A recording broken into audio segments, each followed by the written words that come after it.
Meet Sammy. Sammy wants to show off their cool pictures on a website that they're building with the popular lamp stack. After Sammy creates an account and adds their card, they notice a small charge. This is just a pre-authorization hold to validate their card that will go away in a few days. Sammy decides to get started with a $10 droplet. Since DigitalOcean's billing cycles are monthly, Sammy's card gets charged for $10 plus their local taxes. Since Sammy is just starting out, they decide to play it safe and put the whole lamp stack on a single droplet. A few months pass, and Sammy's website is getting a lot of attention.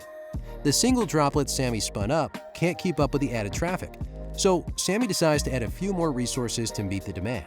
Obviously, Sammy's next bill is much higher than their usual $10 plus taxes. This is because our pricing is based on the resources you consume. And so Sammy's bill includes the charges for all of the resources. The easiest way to get detailed information about the various resources you're consuming is to check your month-to-date summary in the control panel. A pro tip to keeping tabs on your expenses is by setting up billing alerts, and we will email you if the month-to-date spending exceeds an amount you specify.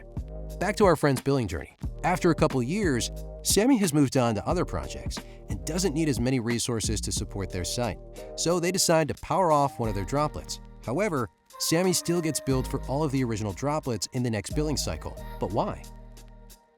This is because when you power off a droplet, you're still billed for it as your disk space, CPU, RAM, and IP address are all reserved, even while powered off.